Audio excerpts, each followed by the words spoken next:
Can you imagine this? Someone wrote this. My wife escaped with my 2 sons and relocated to Australia.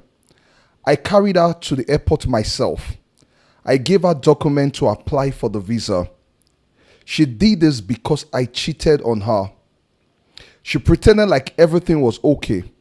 She even carried my passport with her so that I won't be able to travel. So today's story is actually a very interesting one. But before we move into the story, I want to ask, have you subscribed to this channel? Are you following me? It depends on where you're watching it. And I want to say, drop your comment on this post. Somebody will be reading and people will be learning from it. Then also like this, share this video to others so that they can learn from this. So let me go straight to the story. Now, this person wrote this to Juru. He said, "Good morning, Juru. Anonymous. Thank you as you share. My wife and I have been married for years. We have 2 sons together. Now, I made mistakes. I cheated on her a few times in the past." It's amazing how men call or people call cheating mistakes. Anyway, he said, "I told her I was sorry. I really meant it. After everything came out, we started going to counseling." Now, mind you, take note, he didn't say he didn't cheat once. He said, "I cheated a few times." Okay. Now, he said, after everything came out, we started going to counseling. Take note, after everything came out, most times people that cheat don't confess. They wait for things to come out. He said, "She said she forgave me and I believed her. I didn't know she was just pretending to plan escape and take my sons with her. Things seems to be getting better. She would cook for us every day and live normally. I did not know she was planning for me. She told me she wants to apply for visa. I said no problem. She applied for the visa to Australia. Long, Australia way far. She applied for the visa to Australia. I supported her. I gave her all the documents necessary. Bought tickets for her and my sons. Gave them money. She even had sex with me the day before traveling." Interesting. "I carried her to the airport and dropped her there. Just like that, my wife and 2 boys were gone. Just like that, it's been about 5 months gone now. I tried calling her. She won't reply or pick up.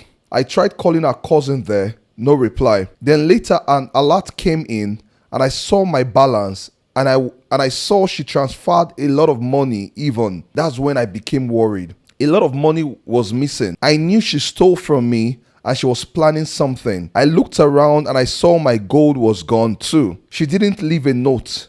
She didn't answer my calls. Even my family and uncles were calling her. She refused to pick up. She didn't even give me a chance to say goodbye to the sons because I cheated. Our father is a cheat. Our brothers are cheats. I was shocked and emotional, in pain." By the way, let me even ask, why is he mentioning our father is a cheat and our brother is a cheat? Does it matter in this case? Anyway, some people always find excuses. "I was shocked and emotionally in pain. You can't understand the pain I'm feeling. It affected my business. I didn't think she would do something like that, even though I had hurt her in the past. I thought we were trying to fix things. I didn't understand why she had to take everything and disappear. I knew her mother must know about this. I went to see her mother and her mother said she told her she was relocating. I want to start the process of writing letter for them to deport her back to Nigeria. Her mother said she has already started applying for asylum over there, that I'm an abuser. Now she has a Benz and she has a business. I now understand why she wanted to sell the Benz so fast. She wanted to take the money for the Benz too. I have never laid hand on her, never ever. How can someone who claims to be a Christian do this?" It's not funny now how the man that knows the wife is a Christian. And by the way, I'm sure he's a Christian too. So the question will be thrown to him too. How can you be a Christian and also cheat on your wife? Let's read on. He said, "I need to see my sons. She now carried my passport with her. Till now, I can't find my passport because she wants to slow me down. I would apply and come there immediately. She wants to buy time so she can cook up all the lies over there abroad. God will win this battle. I don't even know what to say again. I will not give up. I will be going to Australia soon." Her mother was saying maybe she left Australia. Maybe she's just trying to divert me. This matter will be settled. Why would she do this? Is this not scamming? Why can't she leave my sons with me and go and live her life anywhere else? Wow. So I want to ask a question. If you were in this man's shoes, what would you do? Please, I want you to leave your thoughts in the comment. Right, if you're in this man's shoes, what would you do? And do you support his own idea of saying, I want to get my wife to be deported and everything? And also, do you think what this woman did was good? Do you think that she went too far? Do you think the man deserves it? Let me hear what you think. Drop it in the comment. So I want to also say this to men that find themselves in this kind of situations. You need to understand, number one, you need to take accountability for what you've done. In this story that I just read, the man didn't really take much accountability. Didn't really take accountability. Calling infidelity mistake. No. You're making it light. It's not a mistake. When two people come together, they had an affair, it was never a mistake. Please don't call it a mistake. And also understand that your cheating started a reaction.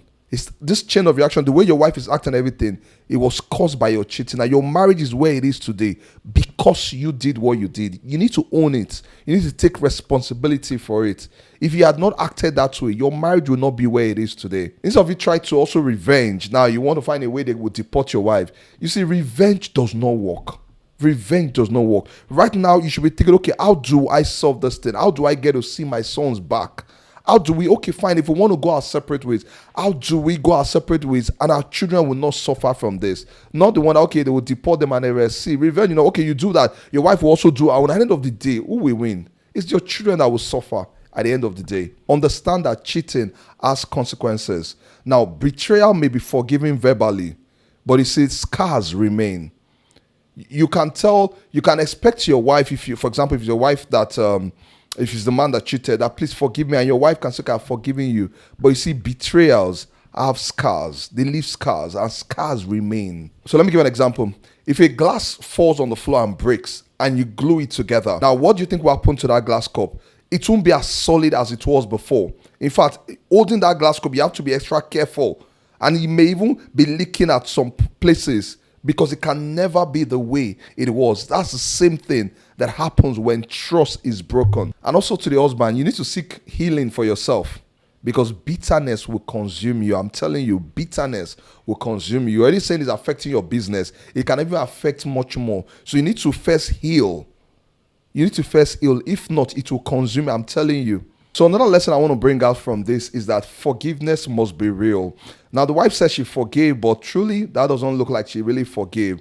You see, you need to understand that if the pain is not addressed, it will always show up in destructive ways. And that's why I say to people that if you're in the shoes of this woman, maybe your husband has betrayed your trust or cheated on you, or the other way around, you need to deal with it. If you still want to be in that marriage, you need to deal with it, because if pain is not addressed, it will show up in destructive ways. And if you pretend like everything is okay, you don't deal with it, you're only delaying the explosion. It's eventually going to explode. So another lesson I want to say is that marriage is much more than provision. And this is to the men, that you provide for your wife, you provide for the family, you take care of the children. Marriage is bigger than it. Marriage is bigger. In fact, there's a video I'm going to do, what it takes to be a married man. It's not just providing. A lot of married men feel that after I'm providing, I'm doing this. No, it's much more than that. See, you need to understand that faithfulness, emotional connection, love, all this matters as much. So while provision, making provision for the family matters, all this matters as much. Another lesson I want us to draw from this is that children should never be used as weapons. It's so sad now that as the wife took the children, now the children are used as weapons. The children are the ones that will suffer the most from this. So I want to advise couples, protect your children at all costs. Don't bring in your children into conflict. Don't use your children to show each other the way you say, I will show you. And now the wife is taking the sons away from the father. Don't use your children. No. Don't use them as pawns in your marital battles. Please don't. So the last lesson I want to bring out from this is that bitterness produces pain. Bitterness produces pain. So you notice that whenever you're in bitterness, if you don't deal with it, it can lead you in a path that may not be right. So now she's trying to take revenge on the husband, but I feel like revenge is never the best solution. Revenge is never the best solution. So you need to understand that healing cannot come through revenge. Healing cannot come through revenge. And it will only produce more bitterness, and it will multiply the pain. Now some of you might feel like, yes, it's good, she showed the man. There are better ways to deal with it than that. I will tell you, there are better ways to deal with situations like that. A lot of times, parents, married couples don't understand that at the end of the day, your children's destiny is at stake. Their future is at stake. I will tell you this from being a marriage counselor and also being a pastor. I will tell you this. A lot of people, a lot of children And even some adults today, they've experienced certain things that were caused by their parents, knowingly or unknowingly. Some people's marriage are suffering today. See, some people their marriage ended in divorce because of what their parents did, the templates their parents created, situations like this. So you want to be careful the way you live your life as married couples so that your children will not suffer for your own actions. And also, let me also say this, that if you need premarital counseling for you're having your wedding coming forth, or you're planning your marriage, or you're seeing someone and you believe that this person, you want to settle with this person, I will advise you should have premarital counseling. And don't wait till when it's just maybe some weeks before your wedding because your church wants you to do it and you're doing it just because it's expected. No, premarital counseling shouldn't just be done as something you just do to tick the box. You have to do premarital counseling. Your church expects 6 weeks before marriage. No. You need to do it because now you're going to a journey with somebody. There are a lot of things you want to be sure. A lot of times when people are in love, you don't see clearly. So when you do premarital counseling, especially when you do with a professional, somebody that is well trained for it, the person can see what you're not saying and the person can guide you. There are a lot of decisions that is hinged on this decision because the person you're going to get married to would affect a whole lot. I'm telling you, your future is at stake if you marry right. Your future is at stake also if you marry wrong. That's why premarital counseling is a must. So if you like to have premarital counseling, please reach out to me.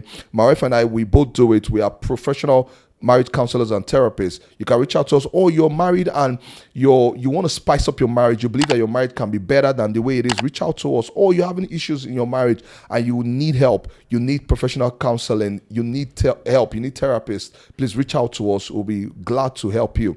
Thank you very much. God bless you, and I'll see you in my next video. Bye for now.